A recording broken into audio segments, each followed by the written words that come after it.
Hello, fellow teachers. Steve-O. Welcome to our Capstone project. We are looking at the impact of engine oil breakdown on performance and longevity in Alex's Subaru. All right. To start us off, synthetic versus conventional oil. What's our hypothesis? What's the whole reason why we're doing this whole entire research project? Our thesis is the breakdown of engine oil additives significantly affects both engine oil performance and lifespan, as degraded additives reduce lubrication efficiency and accelerate wear on internal engine components. The life cycle of oil is a highly converse topic. That's why we chose to do this in the first place.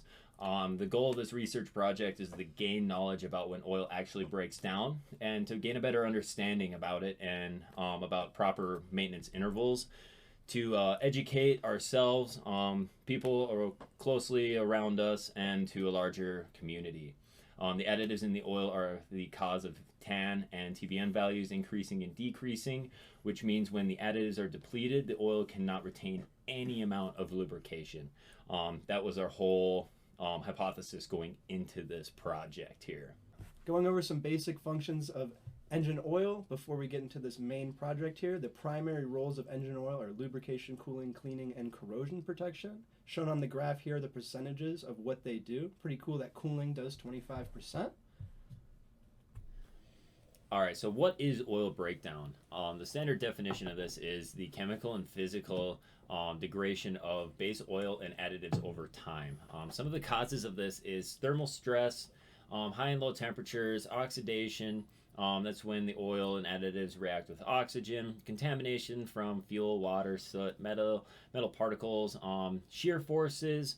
That's mechanical degradation of like your bearings and your bushings and all sorts of your internal engine components, and high acid numbers. Going over some key mechanics of the breakdown here, we're looking at the oxidation of the oil, the thickness, the form of acids, that acid number, the thermal degradation that Alex just went over, the oil molecules break apart under heat. Shearing, which was also just talked about, breaks long chain polymers, reduces oil viscosity, especially in multi-grades.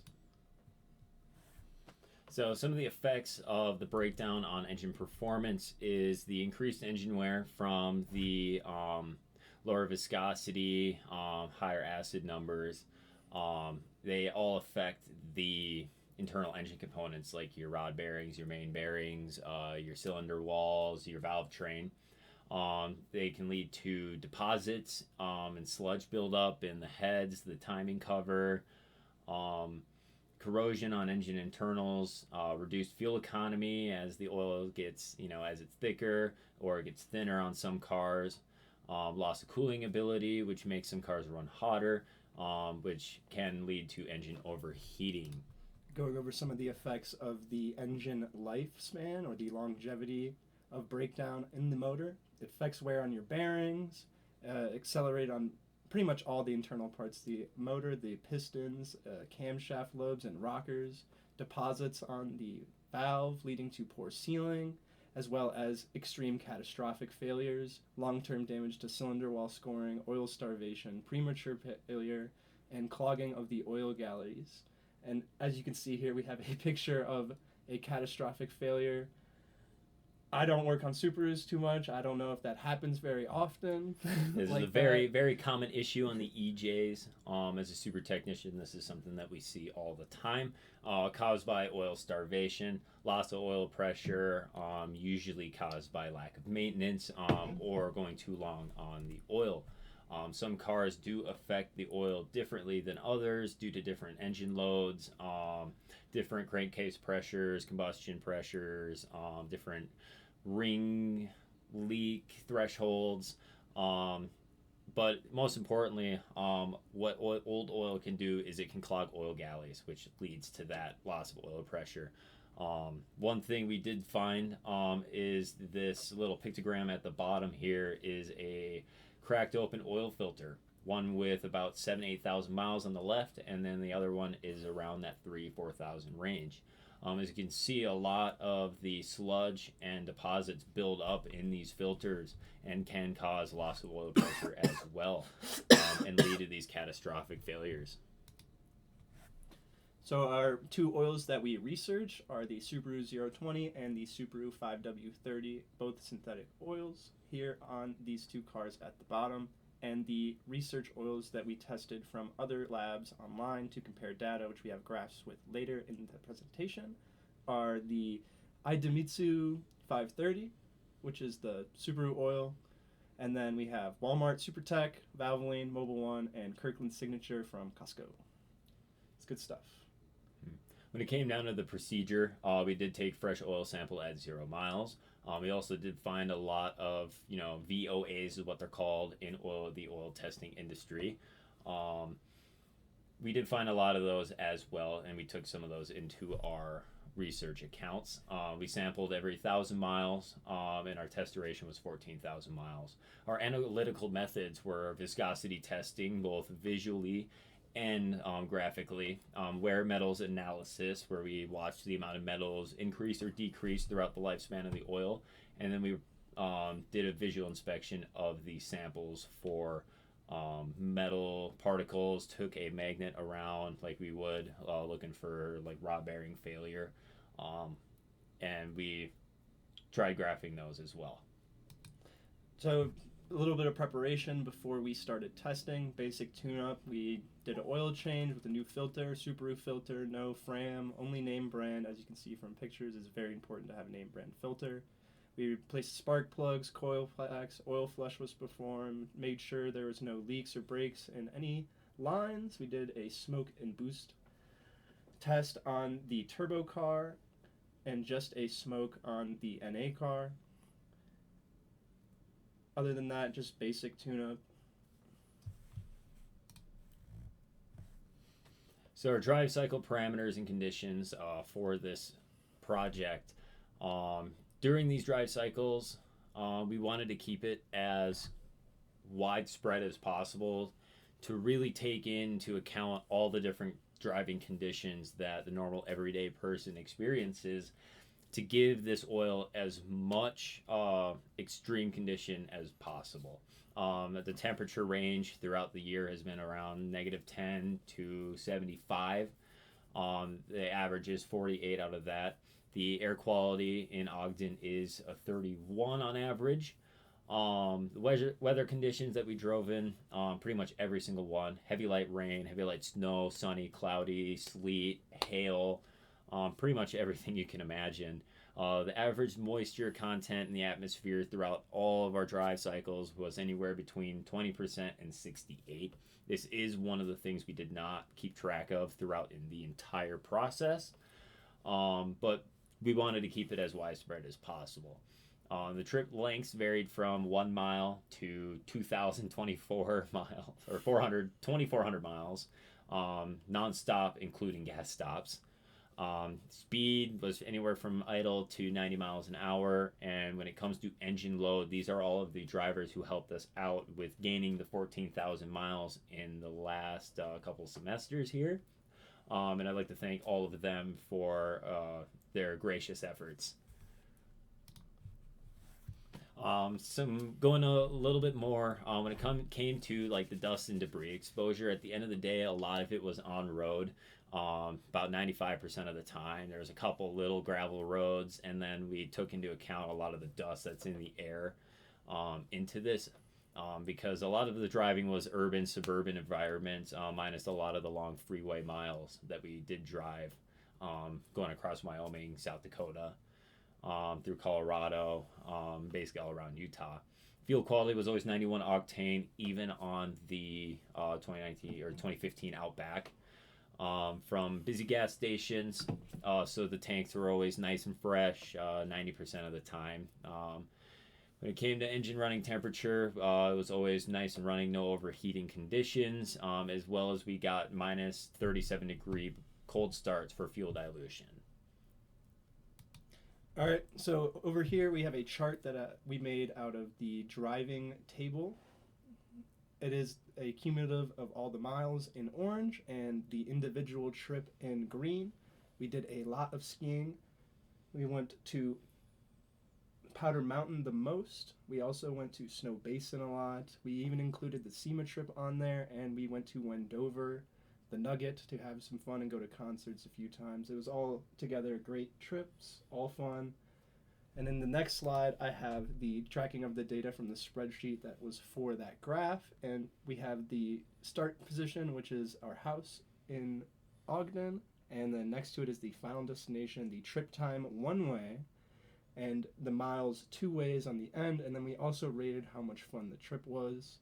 So, like, for example, the Nugget in Powder Mountain have 5 stars, and Alex's work has 1 star. So we rated how much fun it was and whatnot.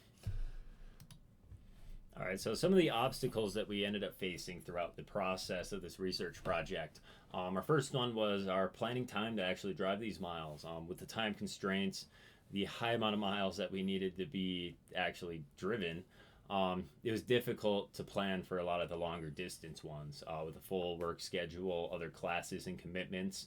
To overcome this, we did recruit a few of our close friends and family to help us out with these driving miles, and we also used it to kind of get out and explore Utah a little bit more, and kind of use it as an excuse to get out and really see the environment of the state that we live in. The second obstacle was keeping track of all of these miles.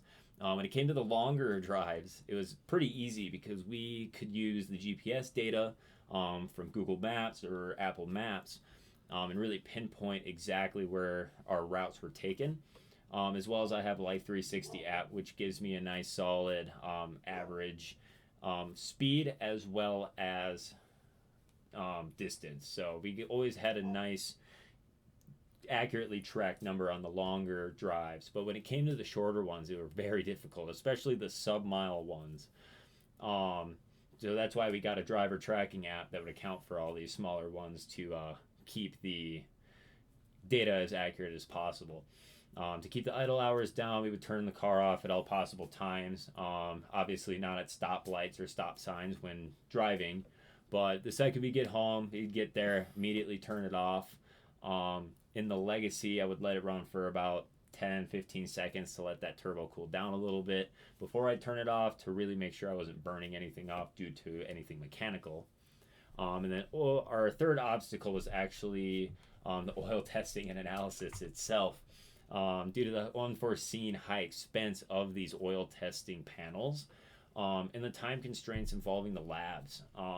High grade, the big multi-panel testing couldn't be used to the full extent that we wanted it to from the beginning. To mitigate this issue, we searched all over the internet's academic journals, as well as we contacted Blackstone and Chemtech Ford Laboratories in Sandy for oil reports and information, plus permission to use these reports in this presentation setting. So the oil analysis parameters we wanted were the contaminants, the wear metals, the TBN and TAN, which we'll go over later. The ones we got were just the wear metals, the aluminum, and the copper. And just going over some basic things here, the TBN is the total base number. It measures the basic alkaline additives in the oil, and it neutralizes acids from combustion. A high TBN is more protection and decreases due to oil additives getting used up. And TAN is your total acid number. You don't want a very high number for this. It measures the amount of acid present in oil. High levels of acid increase corrosion and internal wear on engine parts that we went over earlier, like even having like catastrophic failure and extra wear on the walls. More TAN equals more acid. So why does TAN and TBN matter? They're the most important figures for the oil manufacturers and consumers to know, because the time when the TAN levels rise to meet the TBN levels decreasing, that stoichiometric point indicates when the oil has to be changed. Due to the fact that the additives in the oil have worn out and the lubrication factor has decreased to the point basically where internal engine wear increases pretty exponentially.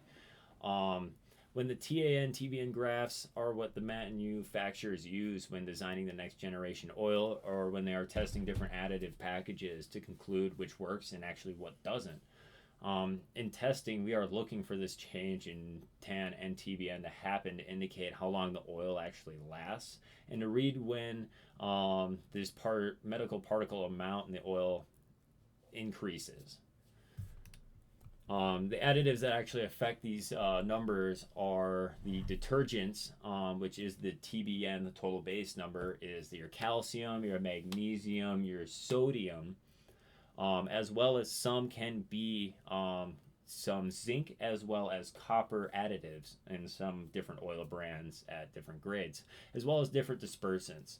Detergents that decrease over the course of time that lead to more metal particles being sheared is that, copper, aluminum, silicon, and iron. As these metals increase, we know that the additives are starting to decrease in functionality.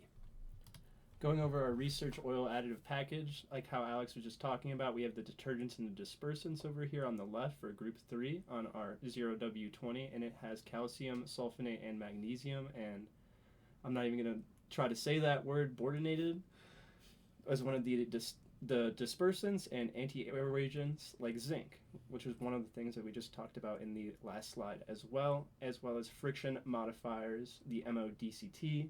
We have antioxidants as well in this oil, and the viscosity index improves, a polythermethicate PAM, a corrosion inhibitor, and pour point dispersants, which are back over there on the left.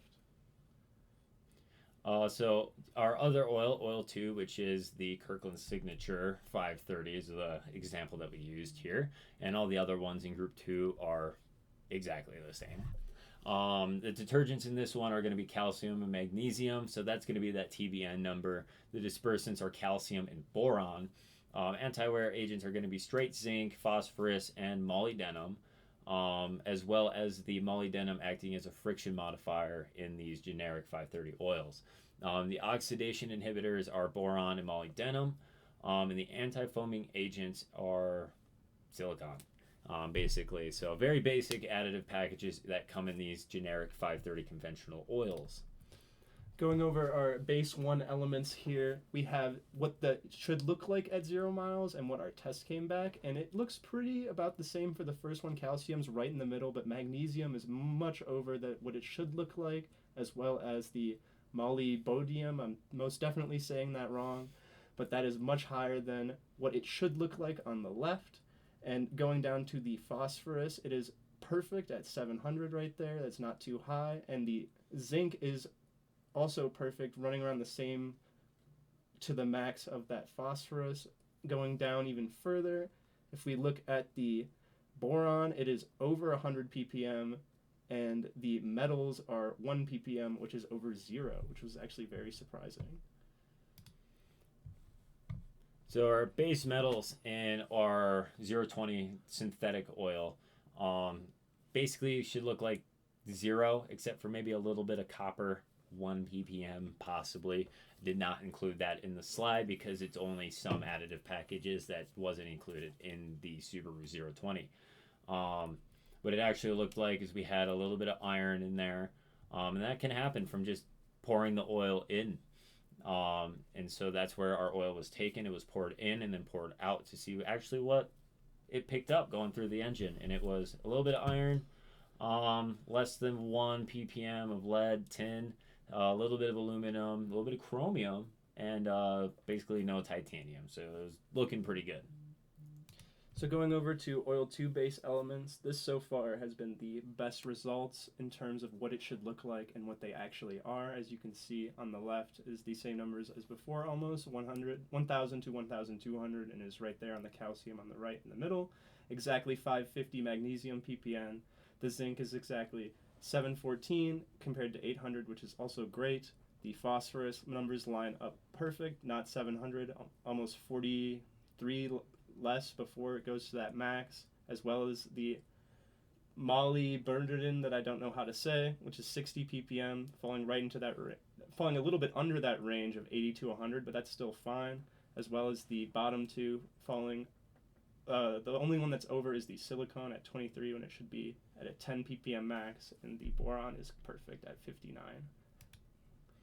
So when it came to the base metals of our conventional, what it should look like is 0, maybe a little bit of iron, basically no other wear metals. And what it actually looked like is no wear metals. Kirkland living to the name, living the signature, best one so far that we did find. That's why we included it in this slide. when it came down to our actual results from our testing, we noticed that we had some viscosity trends. So how they are tested is it's a pressure at a certain temperature, which is 100 degrees Celsius. At 0 miles, we were at 8.1, 1,000, 7.2, 3,000, 6.95. And then as that kind of continuously grown, it didn't really change all that much. It actually got a little bit thinner as the oil degraded longer down towards that 10,000 mile mark there. We did find this cool little chart online that kind of explains what some of these values mean and where the normal values are for 020. So this is a cool little comparative. 020 should be around that 8.6, but we were seeing it was a little bit thicker than that, which is cool. When it came down to the metal particles in the 020, this is basically what we found from each one of these tests. We did notice that the aluminum was growing, and we did find that you could see when the oil started to break down in terms of the molybdenum. The 10,000 mile is kind of an outlier. It is a 100% legit oil result, but I'm sure that there's probably been some dilution in that one specifically, or an oil additive has been added to it for this high molybdenum number. But we did notice a trend of lower molybdenum, which is going to be that friction modifier, which is supposed to affect that metal particle in the oil amount. And as we were seeing from that cracked open oil filter earlier in the presentation, a lot of that quality of the oil filter is actually grabbing those metal particles as they're circulating. So we will see them kind of jump around as the additives start to drop due to that oil filter. That's why it's especially important to choose a good and nice branded, well-built oil filter. And when it came down to the calcium, our TBN number, we did see a trend of that starting to drop as well, from across the board and across a lot of our oil reports. So as those detergents decrease, and same with sodium, the TBN decreases, which increases TAN, which is the total acid number. Here's another chart, a little bit clearer of an indicator of all of our test results from our oil reports. As you can see, the aluminum was going up and down a little bit as the oil filter was catching. Same thing with the iron. Copper was a bit of a surprise in ours as we were seeing a drop in copper. But we were also seeing a little bit of a drop. I'm guessing this one was a little bit of an oil add, adding a little bit of the molybdenum back into the system. But we did see that trend of a decrease from that. Same thing with magnesium and the calcium as well. From the results of our 020, I guess we underestimated the breakdown period of this oil, because even at 7,000 miles, the oil looks like it is doing pretty okay for the terms of the mileage. The TBN on them were, as you can see, starting to grow a little bit lower, indicating that acid number is starting to increase. Here's a little bit of a graph too about the ppm through some of these metals across the different ranges as well that we did find. And then going over our visual evidence here, did very well, pretty basic compared to most oils. At 0 miles, it was light golden color. You can see through it. Viscous with air bubbles. At 1,000 miles, it was a darkish gold color. Same viscosity as 0 miles, just a little bit of a color difference. And then at 2,000 miles, it was a dark amber color, and it still felt the same as 0 miles. At 3,000 miles, dark, almost black. Starts feeling less sticky to the fingers. You can feel that additives breaking down a little bit. And then at 4,000 miles, that dark black color with no amber coloration, so you can't really see through it at all. Maybe if you put a light up to it, you can see a little film on the outside, but that's about it. And at 5,000 miles, dark black with brown discoloration in the oil and light particles in the oil. And the trend continues as we go down to 6,000, dark black discoloration in the oil, 7,000, dark black brown with discoloration, smells like burning. So this also reinforces changing your oil at around 5,000 miles. Even if you go back to the other chart, you can see at the TBN numbers, it's moderate at 5,000 and then it becomes low. So that is also why we believe you should do your oil changes at 5,000. The viscosity trends of our generic 530 or conventional was kind of all over the place. It stayed relatively thick, wasn't too bad. Kind of you can see around that 5,000 mile range where it starts to drop. That 7,000 mile range it increased. So we believe that this is due to the chemical reactions happening in the oil causing different metal particles. And oil pressure changes happening to the oil, keeping the viscosity moving in increasing and decreasing values. That was one thing that did surprise us from our testing and our research. And then for the results here on the generic 540, a little bit different on the last one. It really held its aluminum on this one at a good number. So you can see going through all the way to 7,000 miles, it only got to around 5 ppm, which is pretty high, but it's not as high as the last one, not even close. And going over even other numbers like the iron, as you can see, the trend is going up, and at the end it goes down a little bit, which is, you can see it kind of, that's that high heat and it getting almost all the additives gone, so it's just degrading everything. Yeah, when it comes to the 532, the additives don't have as much per quarter or whatever you would measure that at as a synthetic oil. The additive packages are way less. So at 0 miles, we weren't really like maybe 50 to 100 molybdenum. But as we can see that, we see a kind of dropping trend, kind of stays around the same range, indicating that it actually was holding up the friction modifying effect. Zinc content is very good. Yeah, and then the zinc content actually held pretty good throughout the generic 530 from what we found. It seems like something like this would be very good for like an engine break-in when you just rebuilt a motor or something, due to that high zinc level and not too many additives, so it's not too lubricating. Mm-hmm. Another trend we found was the calcium levels. They were going in a decreasing amount, which is a detergent, which stops that anti-corrosion properties from building up. And the same thing with the magnesium. It did hold the magnesium pretty good, and same with the phosphorus. We were very impressed with the generic 530 results. Here's another chart of the 530. As you can see, they aren't included as much additives as the 020 synthetic oils. And same thing with the same amount. We're seeing that decrease. We have a little typo here. It's supposed to be 911. But we see a decreasing slope for that. And realistically, like, we were very impressed with the metal particles that we found in the 530s. It was very good. And the visual results of the evidence of the generic 540, just like before, pretty standard. Light amber clear at 0 miles, new oil, just going to be transparent. At 1,000 miles, we have a light brown, slightly hazy, normal, slightly burnt hint because it doesn't have as much of those additives, so it is going to burn a little faster. And at 2,000 miles, we saw a medium brown hazy, slightly thicker, but noticeably burnt at 2,000. And then at 3,000, it was dark brown, cloudy, moderate, burnt, small shimmer from the walls. And then 4,000, very dark. That's something we would see at around maybe 7,000 on the other oil. Cloudy, thicker, strong burnt.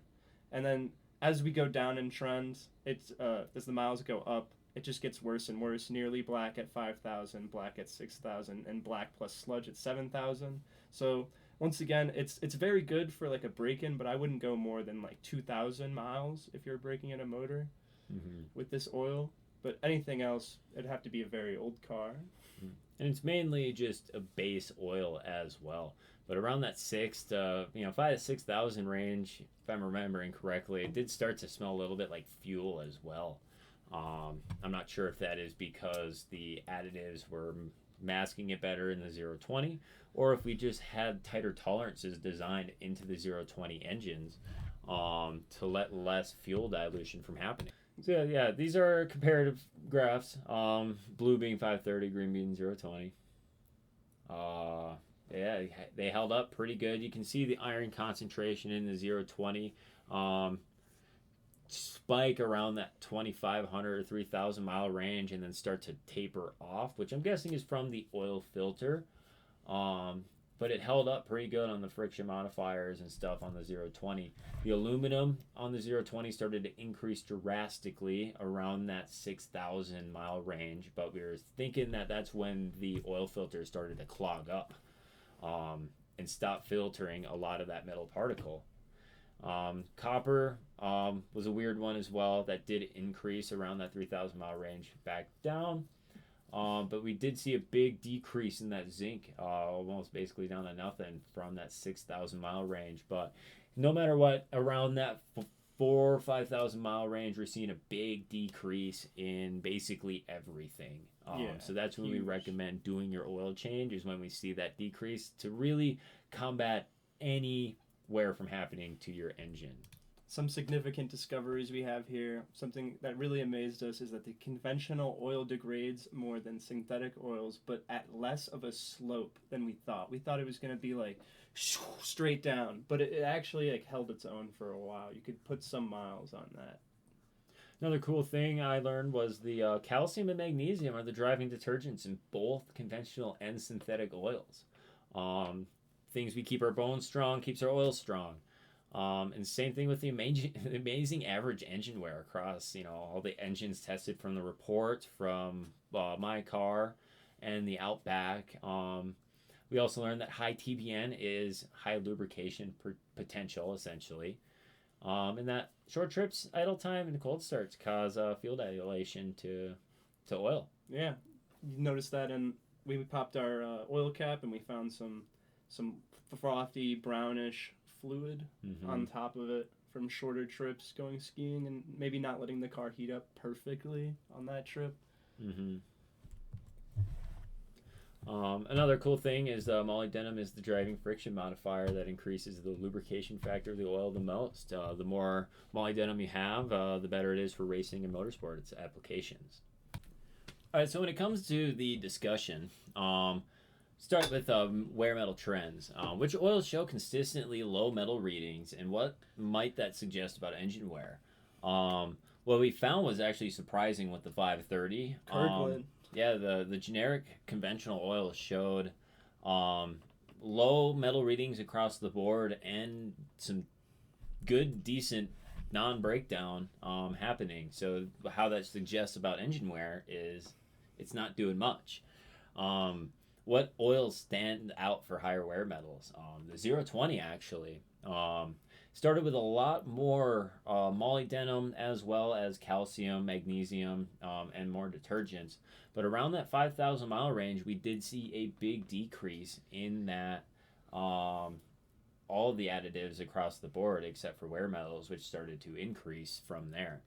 How do different detergents impact performance or oil longevity? The different additive packages and the way that they chemically react with combustion gases, moisture. And it's more or less how long do different detergents impact performance compared to like what oil it is. Because if you're using the conventional, it's great for 2,000 miles, but after that it starts to really burn, and at that 7,000 it's almost like it's been in there for 20K on a synthetic car. When it comes to flashpoint and TBN trends, the higher flashpoints means less fuel dilution, which is good for engine health and engine wear. Means that your rings aren't seeping too much or you're not running too rich. In conclusion, the degradation of engine oil additives plays a driving role in determining the performance and longevity of a lubricant in the motor. As the engine runs, the detergents and dispersants additives are slowly consumed over time, decreasing the total base number. which reduces the ability to neutralize acids. Oxidative process and contaminants contribute to increasing total acid number. This signals an increasing corrosion. So the exhaustion of oil additives over time compromises the lubrication efficiency, which leads to more metal contact. Although the breakdown doesn't happen as fast as we first predicted at the start of this project, the project showed us how long oil life can actually last. Although the research points towards longer oil change intervals, both of us still believe you should change your oil at the recommended manufacturer's interval due to the oil filter choice and design from them. Going over our quick references here, these are for Bob the Oil Guy that we talked about earlier, just basic oil lubrication additives articles, all the articles I used throughout the year to do my homework in the class to learn more about oil and reading those charts. This is the second page of the same. This is the picture of the oil samples from other companies that we got online. These are our oil samples that we got from Chemtech Ford for the 2 nodes of aluminum and copper for all of the miles, 1K, 2K, 3K, 5K, 6K, 11K. These are the references in APA format for all of the oil pictures and our pictures. And this is in conclusion of our Capstone project slideshow. We will now be giving you part 2 with our discussion board.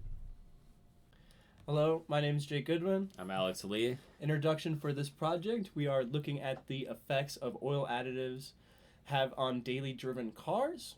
We are comparing conventional oil to synthetic and studying how fast the additives in the oil break down to see what oil comes out as having better lubrication efficiency.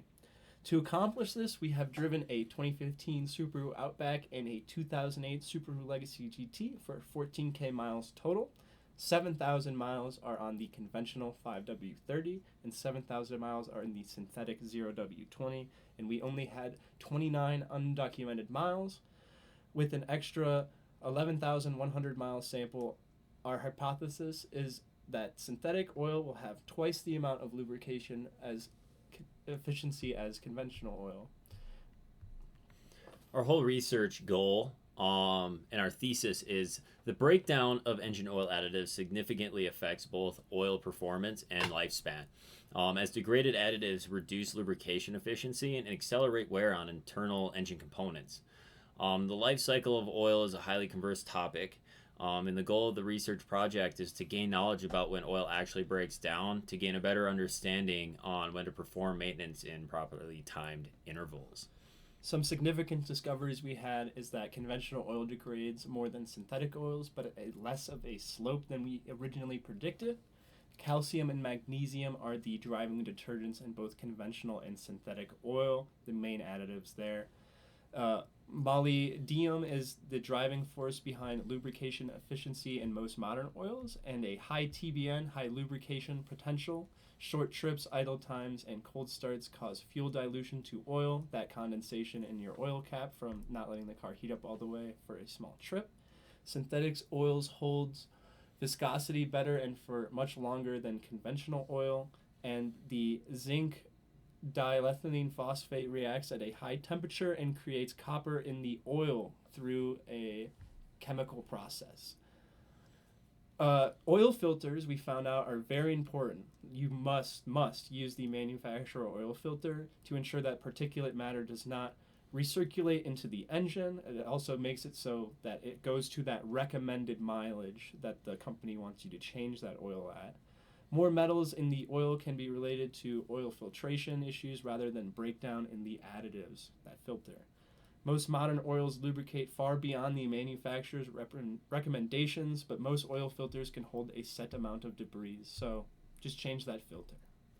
And moving over to some of the figures and then into our results here. Looking at the top left in between the introduction and research goal boxes, we have our graphed mileages total and then our trip miles in no particular order. As you can see, the orange one over time, it was on a pretty linear curve. We were pretty decent at keeping a nice pace throughout the semesters. On driving, although it was difficult, we did manage to keep up with it for the most part. And then the green line is how far each one of these spots were that we drove to. Looking over here into the actual figures in the middle and the big ones, we see that on the left top one, that is our graph for our 020 wear metals. As we see throughout the first 1 to 3,000 miles, we have the copper as the yellow and then the aluminum as the blue. And we were watching for those to increase as the lubrication efficiency dropped over time in these oils. The biggest decrease in the slope was actually between 2 and 3,000 miles. And then as we were seeing the biggest increase in slope for increase in metals in the 020, it was between that 5 and 6,000 miles, which is where we started to see that 020 start to break down. And then visually on the right, when visual and feel for the oil on that 020 at 0 miles, obviously new oil, it was a light gold, not very viscous with air bubbles, just fresh oil out of the quart. And at 1,000 miles, it started to get a little darkish gold amber in it, almost the same as 0 miles, but exactly the same as 0 miles in terms of the feel. At 2,000 miles, we started to see that darker amber color. Still felt the same, however, and at 3,000 miles, it was dark, almost black, starting to feel a little less sticky, a little less viscous. At 4,000 miles, it was dark black, no amber coloration. And at 6,000 miles, it was dark black with brown discoloration and light particles in the oil for 5 and 6,000 miles. And then finally at 7,000 miles, we were very dark black with a brown discoloration. Smells like burning light particles in the oil. And then moving down to the charts below it, we can see that's just the first graph, but in a bar graph. As we can see, that slope is ever increasing, with the biggest change happening in the 5 to 6,000 range for both of those metals. And those are both of your common metals that you typically see from wear of aluminum in your rod bearings, your main bearings. Moving over to the next graph, these are the slopes and the graphs of the 530 comparatively to the 020 in terms of these wear metals and zinc concentration over the given mileage. So on the 020, we noticed a big increase in every single one of these until around that 3,000 range, where we started to see most of the iron concentration and copper start to drop off. And then we started to see aluminum start to drop off as well. And our thought behind this is the oil filter was starting to pick up a lot of this debris and doing its job on not letting it recirculate through the engine. And through that process, as well as that zinc was getting filtered through those metals, that was starting to drop. The 10,000 mile, 11,000 mile extra sample that we got was a little bit of an outlier in these two conditions. We could see that the aluminum was way high in that 10,000, 11,000 mile sample, but the zinc concentration was also high. We were expecting to see this a lot lower, being that it started to drop around that 4,000 or 5,000 mile range on the other oil reports. We believe that in this one there was a topping off of some sort between that 8,000 and 10,000 mile range is what's causing this. Some sort of additive. Mm-hmm. But to clarify on the oil filter, though, even with that top off, we weren't seeing much dilution in the aluminum being circulated through the system. So that's why it is also very, especially important to change that filter. We found that over time, the main detergents, calcium, magnesium, would decrease linearly around 4,000 miles, which we just went over in that chart, where it would decline a little faster. We would also see a decrease in friction modifiers, molybdenum, when the detergents would start to break down.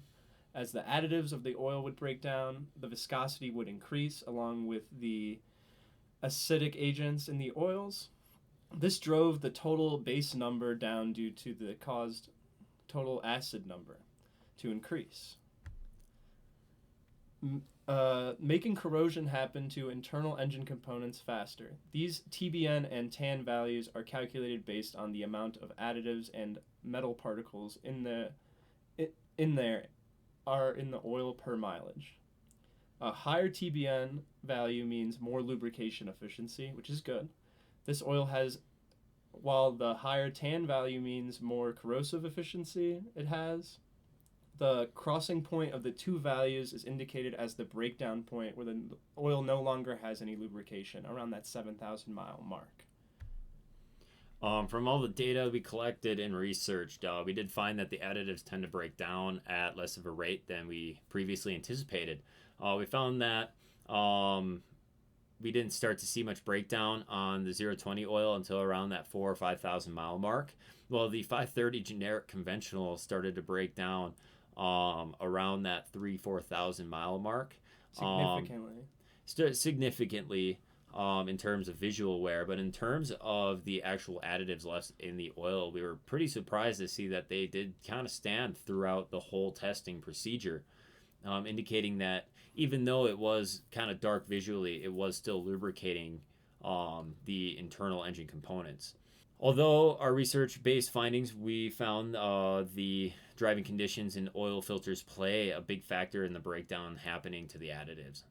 Ambient humidity, air temperature, the speeds that you're driving, engine load, weight of the vehicle, and the type of fuel that you run have effects on the oil that's running through the internals of your engine.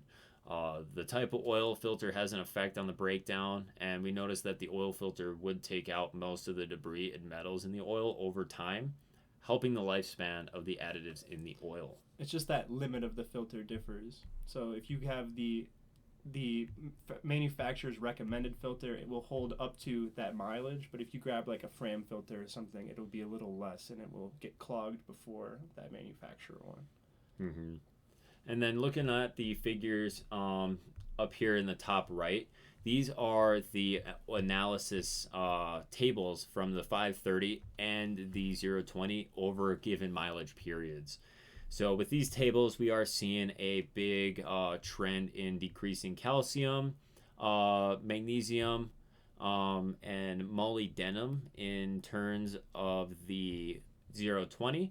But as we see on the 530, a lot of those actually stayed pretty prevalent and pretty much the same across the whole span, except for the boron. And we had, looks like the additive added around that 6,000 mark. Yeah. That's why it also increases. All right, so some of the obstacles and solutions that we faced during this time of the research, with the time constraints and the high amount of miles needed to be driven, it was quite difficult to plan for some of the longer distance drives. With a full work schedule and other classes and commitments, this was proven to be quite difficult. To overcome this, we would use this as an excuse to go explore Utah a little bit more, and we would find any excuse possible to drive around, even if it was down the street to 1.5 miles down the road. And we also recruited a few of our close friends and family to help us with this endeavor. When it came to the longer distances, it was easy to figure out how far we've driven, based on our GPS data, but the shorter distances were very difficult to keep track of, especially the sub 1 mile ones. Yeah, 0.2, 0.3, very hard to track. So we just put it on a piece of paper and just wrote down every time instead of the specific place for those miles. Mm-hmm. We got a driver's tracking app that would account for some of these smaller distances as a solution. And to keep the idle hours down, we would turn the car off at all possible times unless we were, in the middle of the road. The app we used was Life 360 to track basic smaller drivings. Yes. And then in conclusion to all of our research here, the degradation of engine oil additives plays a big driving role in determining the performance and longevity of a lubricant. As an engine runs, the detergents and dispersant additives are slowly consumed over time, decreasing the total base number, which reduces the ability to neutralize acids. Oxidative processes and contaminants contribute to the increasing total acid number, which signals increasing corrosion. The exhaustion of the oil additives over time compromises the lubrication efficiency, which leads to more metal contact. Although the breakdown doesn't happen as fast as first predicted that we thought it was going to be, the research project showed how long oil life can actually last. Although the research points towards longer oil change interval, we still believe you should change your oil at the given manufacturer's recommendation on that interval. Especially with that conventional oil, I would not even go to the interval for a manufacturer for the conventional because it starts to break down a lot at that 3,000 mark. But a modern car today for 10K miles, 7,000 miles is never going to use a conventional oil. And that practically concludes our research poster here. Here's a lot of our references. There are a ton of them. We got as many as we could possibly fit into this little box here after researching all over the internet for oil reports. So thank you guys. Hope you enjoyed this presentation, and we hope you enjoy your fantastic summer. Thank you.